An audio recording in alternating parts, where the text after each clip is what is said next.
People are learning more and more about the Pi network, and the price of Pi is the most interesting thing about it.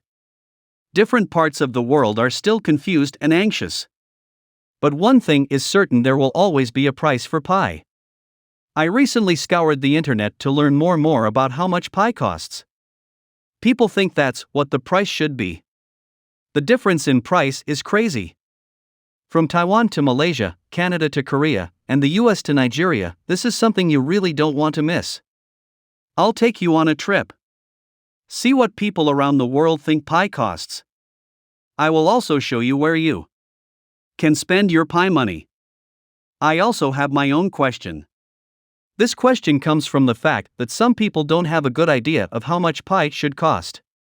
Most people mix up what Pi is worth with what it costs. If you are in the group of people who have submitted their KYC but have not yet been verified, or who have not yet seen their Pi move to their wallet after the KYC, I have a message from the Pi network that you can trust. I think you should watch and understand. Saddle up. Get ready to have some fun. At the end, you'll have learned something and know exactly what the price of the Pi will be. Before I go on, I want to make it clear that the core team strongly dislikes selling or trading Pis on the main net right now. So be aware. Try not to get scammed, or even worse, have your account deleted. For the same reason, the transaction period for Pi is officially not allowed. Even for people who have finished their KYC and moved their Pi to their wallet. Many people are offering to trade or give Pi to other people in exchange for goods or direct purchases. This is called peer-to-peer. The truth is that you can't buy or sell anything until the apps and marketplaces that were made for this are out there. So please don't rush. The Pi network browser is the only way to prove that the marketplaces or apps are real. To be clear, this means that only the Pi network browser can be used to get to apps and marketplaces that have been approved by the Pi network and have direct access to the Pi blockchain. This is because the browser will make it easy for the app to connect to your wallet.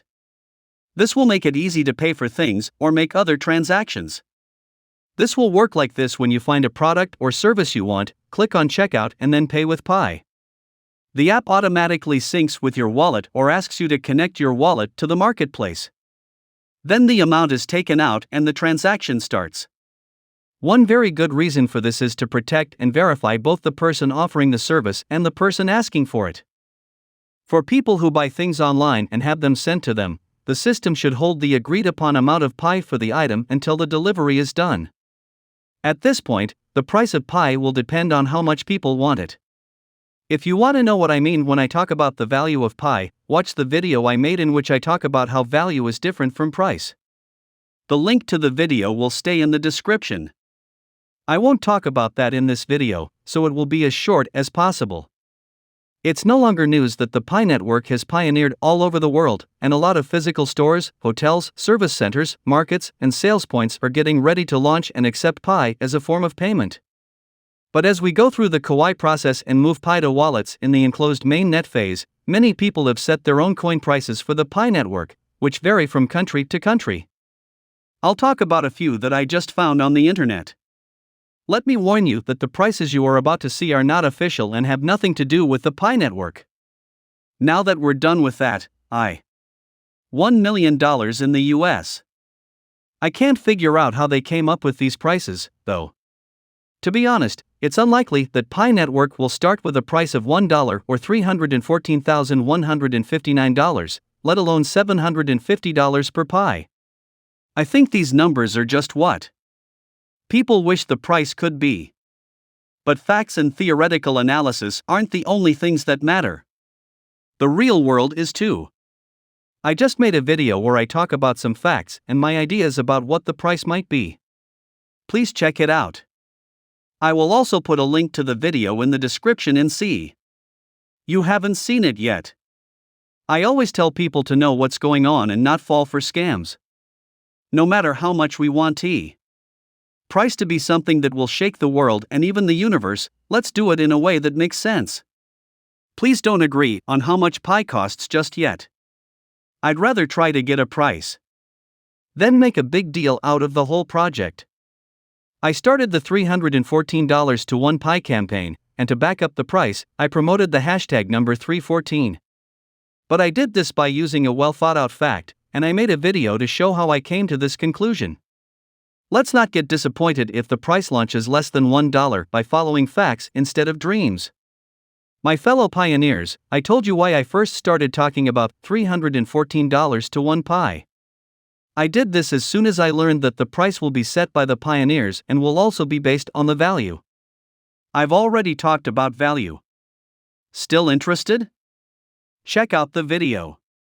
And to the people who keep filling up my comments section by saying that Bitcoin was worthless when it first came out but has since risen in value, I have some news for you. At the time, many people didn't agree with the idea of a digital decentralized currency, and many didn't even know what that meant. So it took Bitcoin a long time to build a community that liked the idea and was willing to trade Bitcoin for real money. This gave Bitcoin a value, which in turn gave it a price. The bad thing about this is that Bitcoin has lost its way. Bitcoin was supposed to be a digital the currency that can be used as payment, but people see it more as a way to store value. In the world of cryptocurrency, all of that is now old news. These days, cryptocurrencies are built on utilities that give them some kind of value and a price. I know that Dogecoin is on your mind. Dogecoin began as a joke and wasn't meant to be a real asset, but it went in a different direction. Do you know what the coin is used for or what it is built on? But the Pi network is going in the opposite direction of some of these coins, and it already has a group of people who accept it. For those who are waiting for their KYC to be verified, and for those who haven't yet moved their Pi to the main net, this message is for you, and the core team has made it public. Some pioneers moved to the main net as moderators were rolled back because of things like the US sanctions and a change in their KYC status because they gave false information. Some drawbacks could be mistakes. If this happens, the balance will be moved again and put back in the wallet without the pioneer having to do anything else. If the drawback happened because of sanctions against false account information in KYC, their previously passed KYC status will be changed. Then their eligibility for the main net will be taken away and their Pi won't be put back in their wallet until they can prove otherwise. If you know the answer to a question I asked in this video, please share it with us in the comments. Be aware, be smart, and stay tuned for more information as things happen about the price of Pi. To do this, you need to sign up for notifications and hit the bell. Now that the enclosed mainnet is live on the Pi network, it's time for pioneers to move by completing the KYC verification process and start withdrawing, trading, and spending their Pi tokens. In this video, we'll show you how KYC verification works step by step. We'll also tell you a bit about why this process needs to happen. Let's do this together. Grab some coffee and maybe some popcorn, and let's get started, shall we? As the world's first mobile mining cryptocurrency Pi network moves to its main net, its early adopters are required to do a KYC, which stands for Know Your Customer Identity Check. This is the last thing you need to do before you can move to the main net. Let's give you some reasons to do your KYC if you need them. First, the process of verification makes sure that no bots are mining. I hope this video is helpful and useful to your Pi mining journey. Kindly like, subscribe, and share this video with your friends. Thank you for watching.